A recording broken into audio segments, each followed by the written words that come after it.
ஆண்டவராகிய இயேசு கிறிஸ்துவின் நாமத்தினாலே உங்கள் யாவருக்கும் இந்த வேளையிலே ஸ்தோத்திரங்களையும் நன்றிகளையும் தெரிவித்துக் கொள்கிறோம். எவாஞ்சலிக்கல் பவர் மினிஸ்ட்ரி பவானி சபையிலிருந்து உங்களுடைய ஆத்ம தாகத்தை தீர்க்கும்படிக்காக சில வெளியீடுகளை வெளியிட வேண்டும் என்று சொல்லி கர்த்தருடைய ஆவியானவரால் ஏவப்பட்டபடினாலே அவைகளை நான் உங்களுக்கு முன்பாக வைக்க நான் விரும்புகிறேன். கர்த்தர் உங்களை ஆசீர்வதிப்பாராக. நாம் ஜெபத்தோடு கூட நாம் இந்த செய்தியை ஆரம்பிப்போம். எங்களை அதிகமாய் நேசிக்கிற எங்கள் அன்பின் பரலோக பிதாவே, ஜீவனுள்ள நல்ல தெய்வமே, உங்களுடைய அன்பு பாதத்துல இந்த வேலையை ஒப்பு கொடுத்து ஜெபிக்கிறோம்.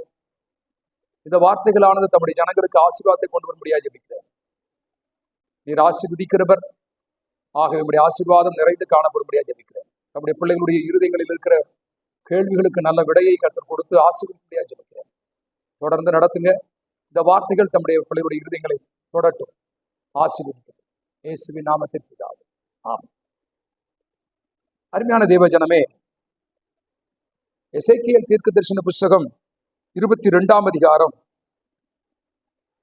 29, 30 வசனங்களை நாம் வாசிக்கும் போது அங்கே தேவனுடைய அங்கலாய்ப்பை நாம் பார்க்கிறோம்.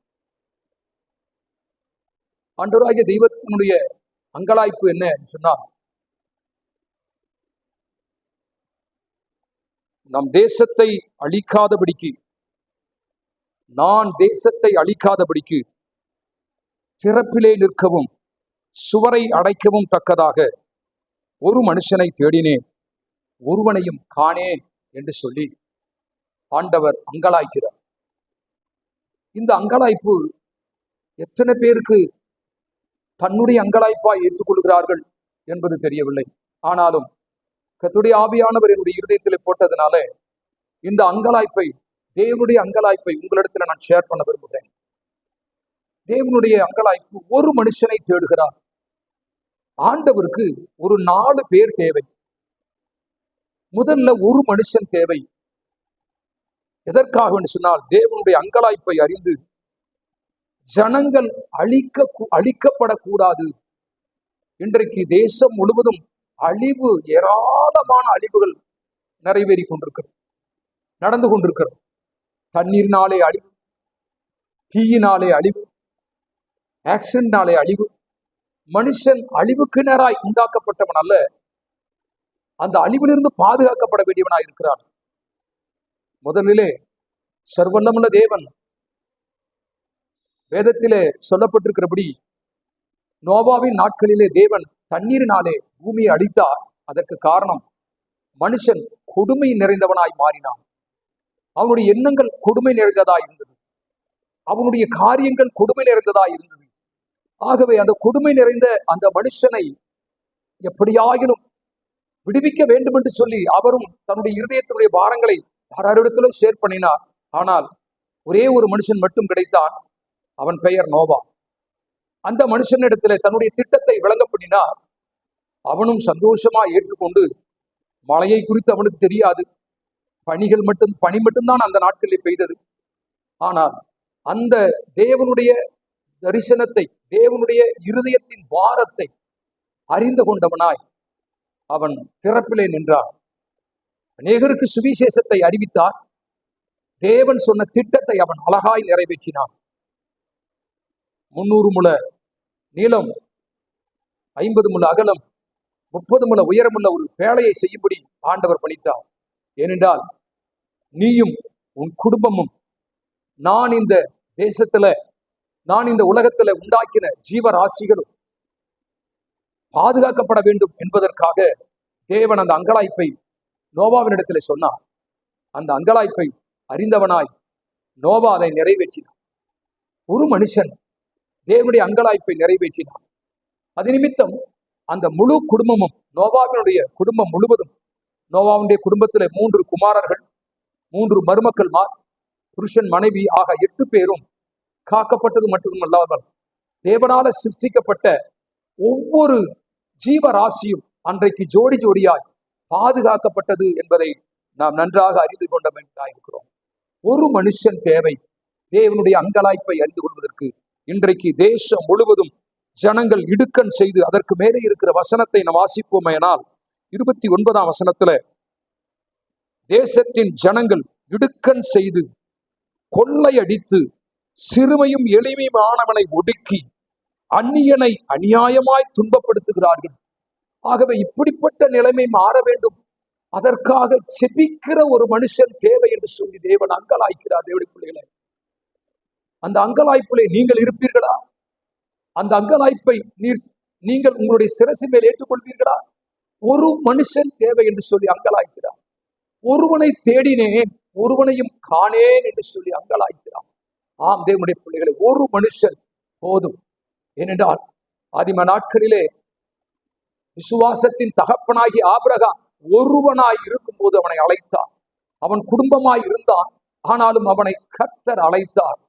அவனை அழைத்து அவனை தம்முடைய நாமத்தின் மகிமைக்காக தெரிந்து கொண்டு, அந்த தெரிந்து கொள்ளப்பட்டவனை கொண்டு ஒரு ராஜ்யத்தை அவனுக்கு கொடுத்து, அதை வேத புத்தகத்தில் விசுவாசத்தின் தகப்பன் என்று சொல்லி அவனுக்கு பெயரிட்டார்.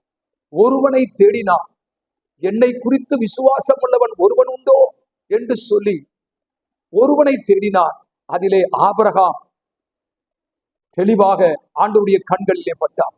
தேவ ஜனமே, நீங்கள் விசுவாசிகளாய் இருப்பீர்களே, ஆனால் அந்த விசுவாசத்தின் தகப்பனாகி ஆபிரகாமினுடைய விசுவாசத்தை போல உங்க வாழ்க்கை முழுவதும் விசுவாசத்தினாலே கட்டப்பட வேண்டும். விசுவாசம் என்பது சாதாரணமாக வருவதல்ல, நம்பப்படுகிற உறுதியும் காணப்படாத நிச்சயமாய் இருக்கிறது. ஆகவே இந்த விசுவாசத்தின் அளவை நீங்கள் சரியாய் புரிந்து கொண்டு, இரண்டால் விசுவாசிக்கிறவன் பதறான், விசுவாசிக்கிறவனுக்கு எல்லாம் கூடும் என்று சொல்லி வேதம் சொல்லுகிறது. விசுவாசத்தினாலே நீதிமான் பிழைப்பான் என்று சொல்லி வேதம் சொல்லுகிறது. ஆகவே ஒரு மனுஷன் விசுவாசித்தான், அதை ஆண்டவர் அவனுக்கு நீதியாக எண்ணினார். ஆகவே அவனை நீதிமான் என்று சொல்லி பேரிட்டு அழைத்தார். ஆக ஒரு நீதிமானை ஆண்டவர் தேடினதுனால ஒரு ராஜ்யத்தையே அவனுக்கு சுதந்திரமாய் கொடுத்தார். ஆம் தேவனுடைய பிள்ளைகளே, ஆண்டவராய் இயேசு கிறிஸ்து இந்த உலகத்துல வந்ததுடைய நோக்கம் பாவிகளாகிய நமக்காக தம்முடைய ஜீவனையே கொடுத்தார் என்பதை நீங்கள் விசுவாசிக்கும் போது நிச்சயமாகவே உங்களுக்கு ஒன்று ஒரு ராஜ்யத்தை ஆண்டவர் ஏற்படுத்தி இருக்கிறார். உங்களை கர்த்தர் நீதிமான் என்று சொல்லி பேரிட்டு அழைத்து உங்களுக்கு அந்த ராஜ்யத்தை கொடுப்பதற்கு அவர் பிரியமுள்ளவராய் இருக்கிறார் என்று சொல்லி நாம் அறிந்து கொள்ள வேண்டியவர்களாய் இருக்கிறோம். தேவனுடைய பிள்ளைகளே, ஒருவனை தேடினேன், ஒருவனையும் காணேன். அன்றைக்கு தேடி தேடி பார்த்தார், ஒவ்வொரு மனுஷனாய் பிடித்து கொண்டார். அந்த பிடிக்கப்பட்டதான ஒவ்வொருவரை கொண்டு தேவன் நம்முடைய திட்டத்தை நிறைவேற்றினார், அவருடைய அங்கலாய்ப்பை நிறைவேற்றினார். தேவனுடைய அங்கலாய்ப்பு முதல்ல ஜனங்கள் அழிந்து போகக்கூடாது என்று சொல்லி அங்கலாய்த்தார்.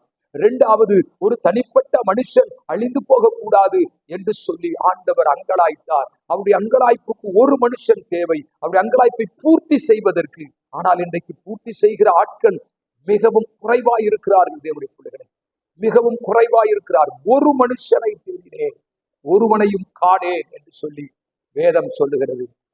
அப்படியானால் தேவன் வேதத்திலே சொல்லப்பட்டபடி ஒரு மனுஷன், அது நானாக இருக்க வேண்டும், அவருடைய அங்கலாய்ப்பை தீர்ப்பதற்கு, தேவனுடைய சித்தத்தை நிறைவேற்றுவதற்கு என்னை ஆண்டவரே தெரிந்து கொள்ளும் என்று சொல்லி ஆண்டவருடைய கரத்திலே நாம் நம்மை அர்ப்பணிப்போமானால் நிச்சயமாகவே அந்த சித்தத்தை நம் மூலமாக நிறைவேற்றுவார். நோவாவை கொண்டு நிறைவேற்றின தேவன், ஆபிரகாமை கொண்டு நிறைவேற்றின தேவனாகிய கர்த்தர் நம்மை கொண்டும் இந்த தேசத்துல ஒரு பெரிய எழுப்புதலை செய்வதற்கு அவர் வல்லவராய் இருக்கிறார். அழிந்து கொண்டிருக்கிற ஜனங்களுக்காக ஜெபிக்கிற ஒரு ஜெபபாரம் தான் ஆண்டவர் விரும்புவது.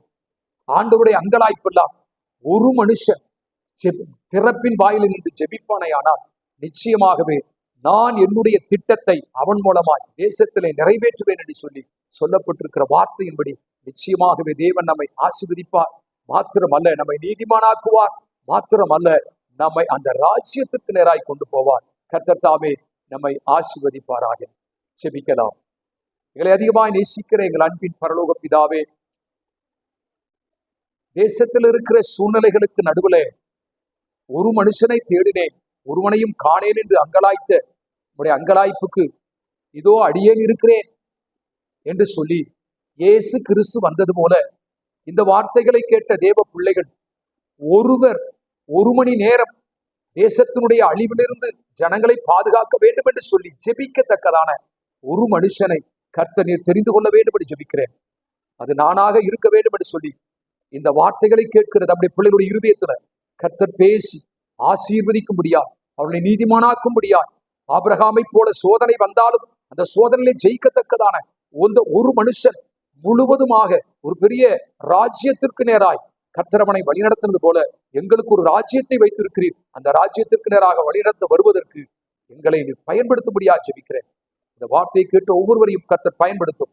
இதோ நான் இருக்கிறேன், என்னை அனுப்பும் என்று சொல்லி இயேசு கிறிஸ்து வந்தது போல இதோ திறப்பின் வாயில நிற்பதற்கு நான் இருக்கிறேன், என்னை அனுப்பும், என்னை பயன்படுத்தும் என்று சொல்லி கேட்கிற மக்களை கர்த்தர் இந்த ஆண்டவரே இந்த வார்த்தையின் மூலமாய் நீர் எழுப்பும்படியா நான் ஜெபிக்கிறேன். கர்த்தர் அப்படியே செய்ய போறதுக்காய் ஸ்தோத்திரம். ஆசீர்வதியும் இயேசுவின் நாமத்தில் பிதாவே. ஆமென். ஆமென். God bless you. கர்த்தர் உங்களை ஆசீர்வதிப்பாராக. மீண்டும் அடுத்த நிகழ்வுகளை நாம் சந்திக்கலாம். கர்த்தர் நம்மை ஆசீர்வதிப்பாராக.